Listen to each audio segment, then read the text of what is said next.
November 15th, 1943, 0900 hours. Pas de Calais, France. Field Marshal Erwin Rommel steps out of his staff car onto a muddy coastal road, binoculars already raised toward the concrete bunkers that line the Channel's shore. Within 90 minutes, he's counted 8 gun emplacements with only 3 actual artillery pieces. The minefields marked on his defense maps exist as painted wooden stakes driven into sand. The Atlantic Wall defenses he's been sent to inspect look nothing like the propaganda reels shown in Berlin cinemas. By noon, Rommel has seen enough. He orders his staff to assemble in a freezing concrete bunker overlooking the gray water. 15 officers crowd into the lamplight, breath visible in the cold air, expecting routine orders. Instead, the Desert Fox tells them the unvarnished truth.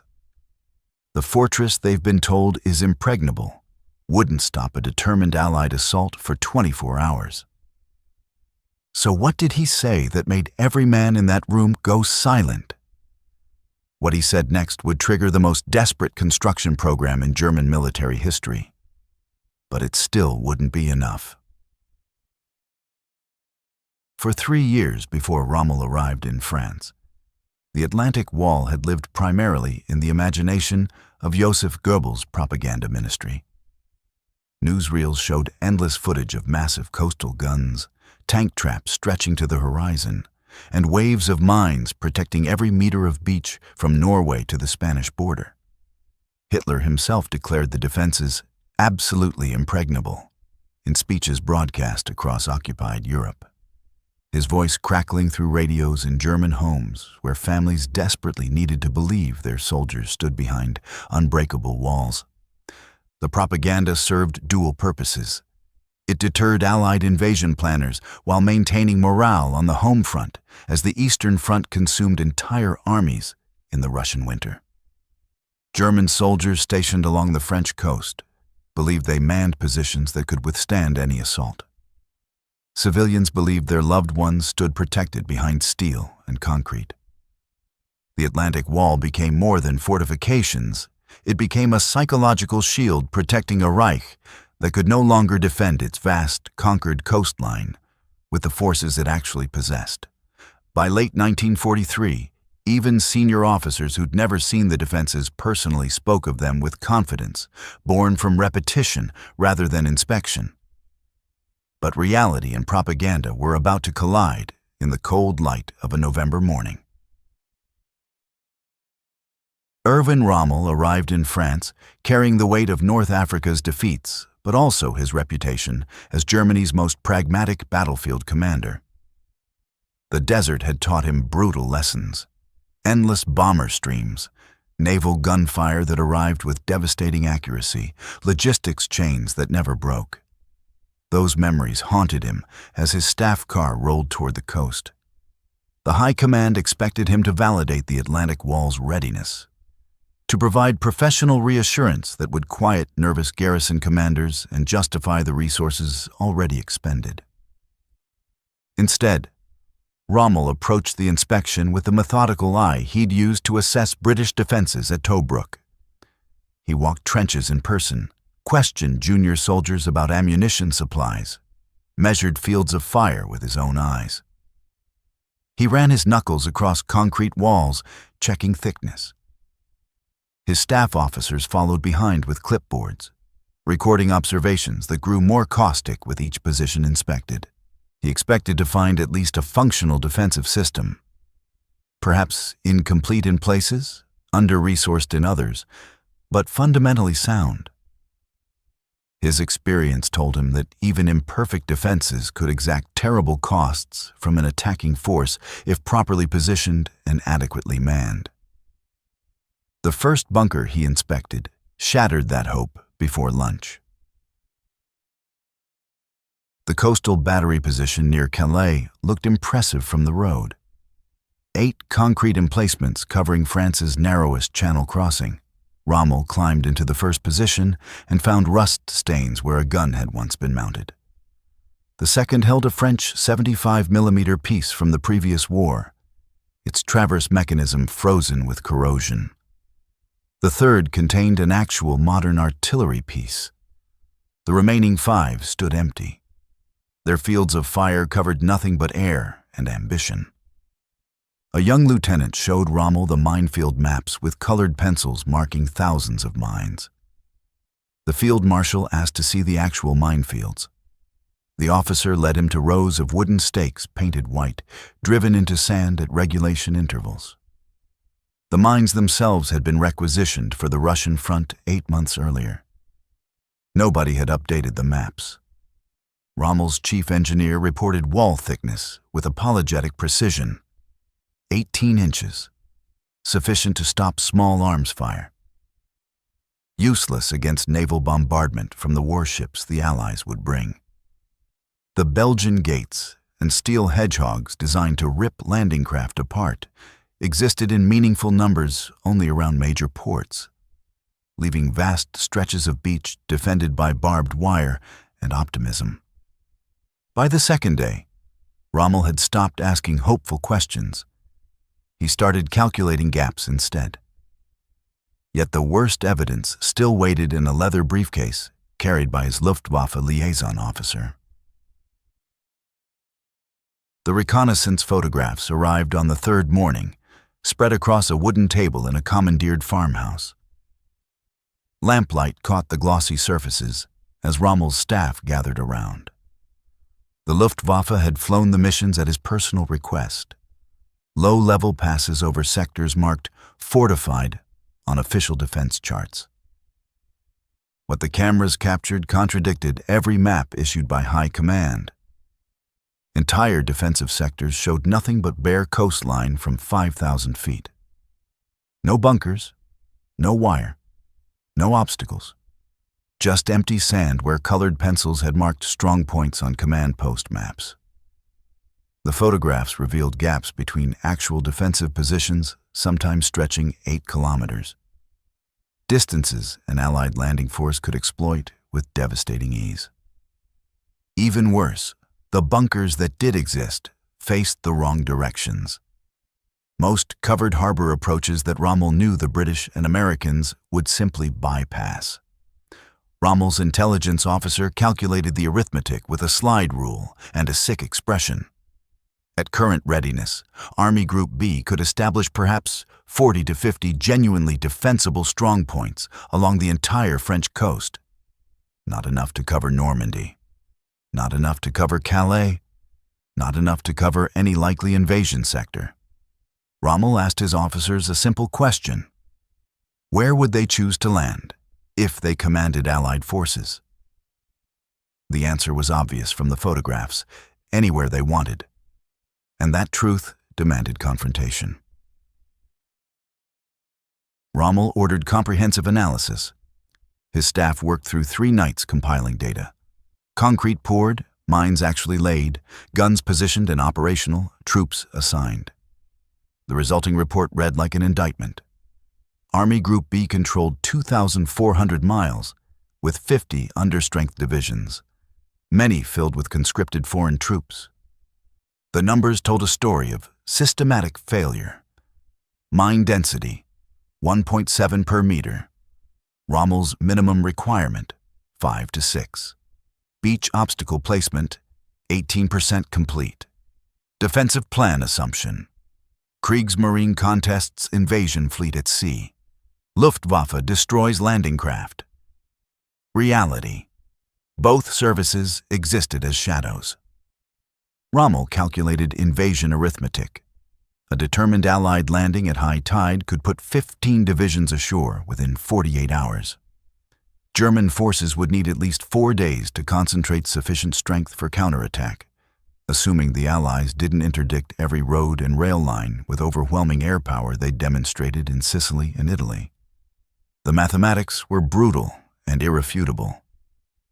The Atlantic Wall defenses, as currently constructed, were a tripwire pretending to be a fortress, and the numbers had just become a death sentence.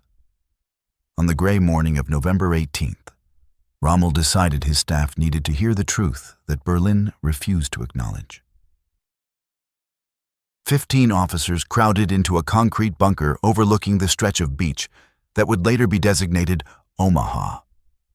A single electric lamp hung from the ceiling, its weak light barely reaching the corners where moisture condensed on cold walls.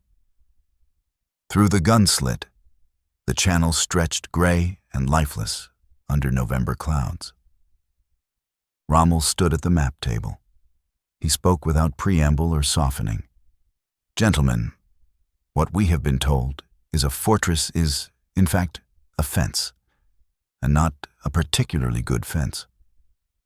He gestured toward the gun slit and the water beyond. "The Atlantic Wall exists primarily in Herr Goebbels' cinema reels and in speeches given to people who will never stand on this coast. When the Allies come, and they will come, probably before summer, they will walk through these defenses in less than a day."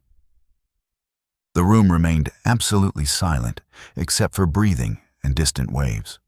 Rommel continued, his voice carrying the flat tone of a surgeon describing a terminal diagnosis. He detailed the gaps in mine coverage, the inadequate obstacles, the poorly positioned guns, the complete absence of reserve depth. Then he delivered the conclusion his staff had been dreading. "We have perhaps 6 months to build what should have taken 3 years. Even if Berlin gives us everything we ask for, which they won't, we cannot create an adequate defense. But we must try anyway, because the alternative is a slaughter of our men on beaches they cannot possibly hold." His operations officer would later record that Rommel's tone carried no anger, no recrimination, only cold, professional assessment delivered with the certainty of a man who'd already calculated the outcome. And somehow, that made the truth worse than any emotional outburst could have been. For several long minutes, no officer moved. The lamp swayed slightly in a draft from the gun slit, shadows shifting across maps that suddenly looked like wishful thinking rendered in colored pencils. General Hans Speidel finally broke the silence with a practical question about what orders the field marshal wanted issued, an acknowledgement that accepted the grim assessment without disputing its accuracy. Other officers began proposing solutions with desperate energy. Requisition more concrete. Redirect slave labor battalions. Accelerate obstacle construction with around-the-clock shifts. Establish mobile panzer reserves. Rommel let them talk for 10 minutes before cutting through the planning session. High Command wouldn't provide adequate resources because Hitler himself believed the propaganda and saw no crisis requiring emergency measures. The Führer's attention remained fixed on the Eastern Front, where immediate threats demanded immediate responses. The French coast existed in his mind as a secure rear area protected by defenses he'd personally declared impregnable. Rommel assigned tasks anyway. 24-hour construction schedules, priority requisitions that would probably be ignored, tactical reorganization of existing forces. His staff understood the truth beneath the orders. They were performing triage on a patient already beyond saving. But military discipline demanded the attempt regardless of outcome. As officers filed out into the November wind, several privately calculated that frantic activity might improve defenses by perhaps 25%. Nowhere near enough to change what was coming. The Atlantic Wall's collapse had been inevitable from its conception, doomed by 3 fundamental failures that no amount of concrete could overcome. First, Hitler's obsession with fortifying ports rather than beaches. He assumed the Allies needed harbor facilities to sustain invasion. The later Mulberry artificial harbors would prove this catastrophically wrong, but every German gun pointed at harbors the enemy would simply bypass. Second, the Eastern Front's endless hunger. Every ton of concrete, every mine, every mobile division the coastal defenses required disappeared eastward to Russia. Construction battalions transferred. Artillery pulled from French bunkers and shipped to crumbling lines before Leningrad. By late 1943, the Atlantic Wall received only what the Russian front didn't need, which meant it received almost nothing. Third, strategic schizophrenia. Rommel advocated stopping invaders at the waterline. Rundstedt argued for defense in depth using mobile reserves. High Command chose neither approach fully, building half measures that satisfied no strategic logic and prepared for victory in no actual scenario. Organization Tott's forced laborers had every incentive to sabotage. Allied air superiority made daytime construction suicidal by early 1944. The wall tried to defend 2,400 miles with resources barely sufficient for 400. The arithmetic had always been impossible. Rommel simply became the first senior commander willing to calculate it honestly. Winter turned to spring. Rommel drove his forces with manic energy, inspecting construction sites weekly, rejecting every excuse. Hammers rang against steel through freezing nights. Concrete mixers churned in darkness. Forced labor crews planted obstacles by lamplight, knowing Allied reconnaissance flights would strafe any daytime activity. 4 million mines in 5 months, a staggering achievement representing only 40% of requirements. Wooden stakes, steel hedgehogs, concrete tetrahedrons rising from sand. Coastal guns increased from 1,200 to nearly 1,700 pieces, though many were obsolete weapons of doubtful effectiveness. Rommel walked trenches with measuring tape and binoculars, testing fields of fire personally, demanding faster progress from engineers already working beyond human limits. By May 1944, some sectors showed readiness increases of 300 to 400% compared to November. But improved meant raising capability from 25% of adequate to maybe 40%. Still catastrophically insufficient. When Allied bombers began systematic bombardment in late May, even these hard-won gains started crumbling. Bunkers collapsed. Gun positions disappeared under explosions. Rommel's final inspection report, dated June 4th, concluded that Normandy sector defenses remained insufficient to repel determined assault. 48 hours later, his assessment would face its ultimate test. And then, the morning that would judge his warnings arrived. June 6, 1944. Dawn breaks gray over the Channel. Allied naval bombardment begins at 0630 hours, reducing Atlantic Wall strong points to smoking rubble before most German defenders understand the invasion has begun.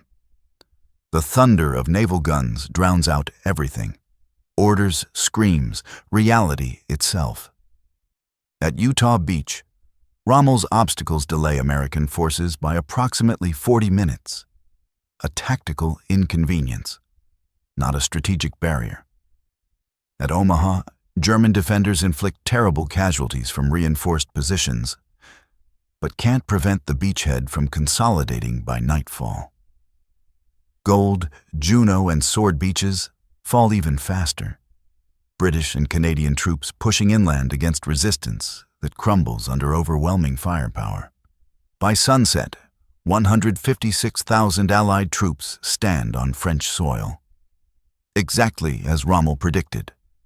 The Atlantic Wall created tactical friction and bought Germany perhaps 8 to 12 hours. Meaningless in the strategic calculus of invasion. Bunkers became death traps once Allied warships found their range. Elaborate beach obstacles worked only at high tide and only against the first wave. Entire sectors marked strongly fortified fell without firing a shot, their guns removed months earlier for fronts more immediately threatened.